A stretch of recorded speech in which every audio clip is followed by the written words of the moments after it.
Jam jest Jacek Soplica. Od tego zdania rozpoczyna się fragment pana Tadeusza, określany jako spowiedź Jacka Soplicy. Spowiedź, podczas której ksiądz Robak zdradza klucznikowi Gerwazemu swoją prawdziwą tożsamość. Wyznaje, że to on przed 20 laty zastrzelił dumnego stolnika Choreszkę, którego śmierć poprzysiągł pomścić wierny sługa, Gerwazy. W ten sposób również czytelnikom ostatecznie udaje się rozwikłać zagadkę intrygującego zachowania księdza Bernardyna, który gości u sędziego Soplicy, mnicha, który ma krok żołnierza oraz szramy na skroni i brodzie. Niemal bezszelestnie pojawia się za plecami hrabiego, próbującego poznać bliżej Zosię, oraz jest zadziwiająco dobrze zorientowany w romansowych perypetiach Tadeusza i Telimenę. Jak na zakonnika, zdumiewająco sprawnie posługuje się również bronią myśliwską i oddaje ryzykowny strzał do niedźwiedzia, którego łeb znajduje się dokładnie pomiędzy głowami Tadeusza i hrabiego. Ten brawurowy strzał skromnego Bernardyna ocala im życie.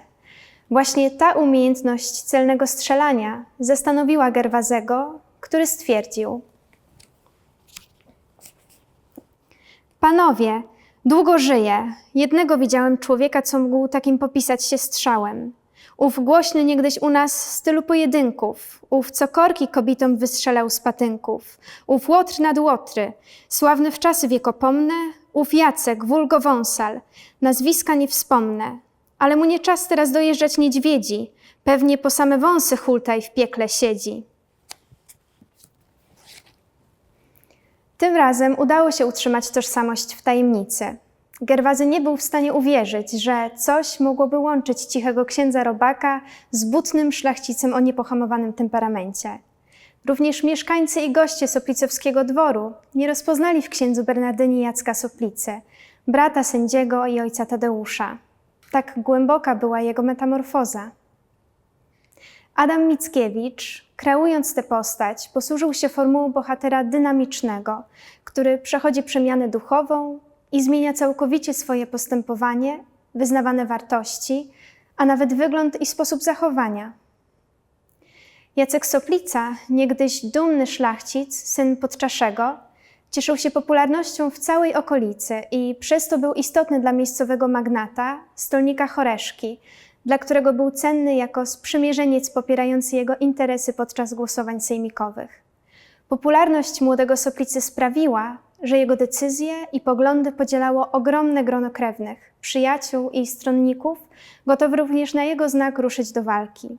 Z tego powodu Jacek był podejmowany w zamku Choreszków z honorami i traktowany jak bliski przyjaciel. Próbą szczerości i przyjaźni stolnika okazało się coraz powszechniej zauważane uczucie młodego szlachcica do Ewy Choreszkównej, jedynej córki magnata.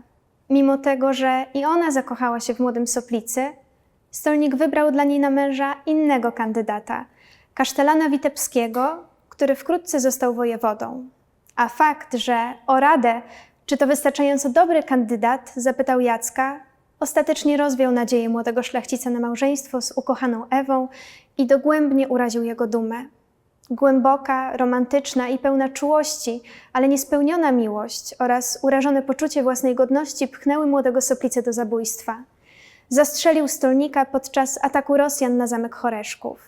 I choć strzał został oddany odruchowo, w odpowiedzi na wyniosłą postawę i triumfalne gesty magnata, sprawił, że Jacek został zabójcą.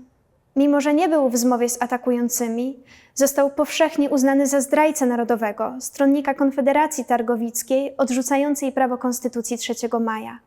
To tragiczne wydarzenie stało się punktem zwrotnym w życiu Jacka Soplicy, który był już wówczas ojcem małego Tadeusza, osieroconego przez matkę, zmarłą z żalu z powodu nieudanego małżeństwa i pijaństwa męża owładniętego żądzą zemsty na stolniku. Pozostawiwszy syna pod opieką swojego brata, opuścił Jacek rodzinne strony, wyjechał za granicę i słuch po nim zaginął. Gdy ponownie pojawił się w Soplicowie, był już zakonnikiem. Kilkanaście lat wcześniej, podczas pobytu w Rzymie, wstąpił do zakonu Bernardynów i przyjął imię Robak, które miało podkreślić jego nową, pełną pokory postawę. Zaangażował się w działalność patriotyczną i wziął udział w wielu bitwach kampanii napoleońskiej, przekazując informacje i rozkazy, także podczas działań zbrojnych.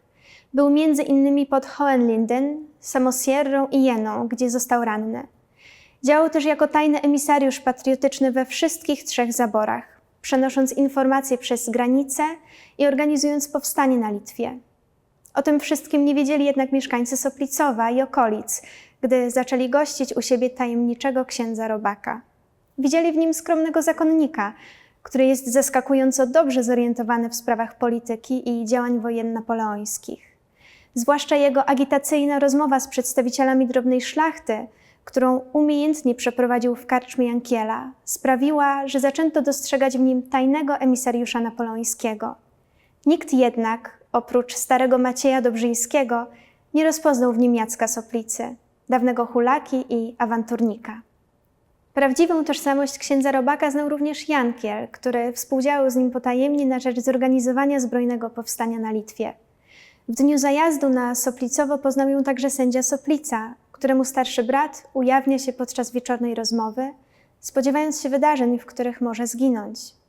Kiedy Jacek Soplica na łożu śmierci opowiada Gerwazemu swoją historię, wyjaśnia motywy postępowania i prosi o wybaczenie, jest zupełnie innym człowiekiem niż w dniu zabicia stolnika Choreszki.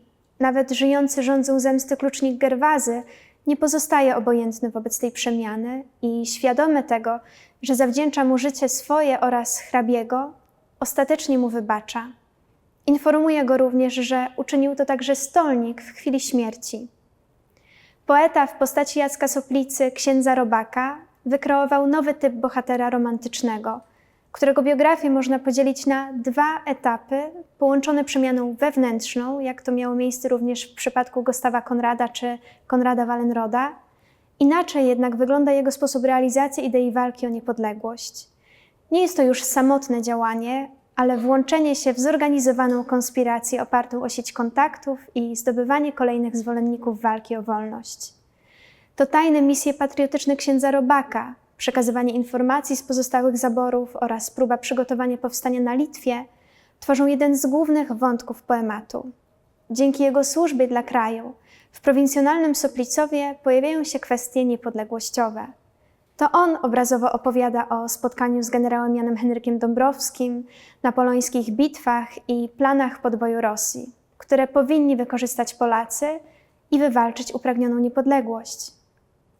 Tuż przed śmiercią Jacek Soplica otrzymuje tajną depeszę od generała Stanisława Fischera, dawnego adiutanta Kościuszki. W ten sposób do Soplicowa dociera informacja, że Napoleon wypowiedział wojnę Rosji. A rok później w mieście pobliskim stanął główny sztab książęcy, a w Soplicowie obóz 40 000 i ze sztabami swymi generał Dąbrowski, Kniaziewicz, Małachowski, Giedroyć i Grabowski. Wśród żołnierzy napoleońskich był również syn Jacka Soplicy, który wraz z innymi mieszkańcami Soplicowa stał się świadkiem oficjalnej rehabilitacji swojego ojca oraz odznaczenia go orderem Legii Honorowej, przyznanym przez cesarza Napoleona za bohaterstwo. Krzyż orderu został złożony na grobie Jacka przez podkomorzego, który wypowiedział również słowa doskonale podsumowujące jego życie oraz zadziwiającą przemianę. Ten Jacek nie był umarł, jak głoszono w Rzymie, tylko odmienił życie dawne, stan i imię, a wszystkie przeciw Bogu i ojczyźnie winy zgładził przez żywot święty i przez wielkie czyny.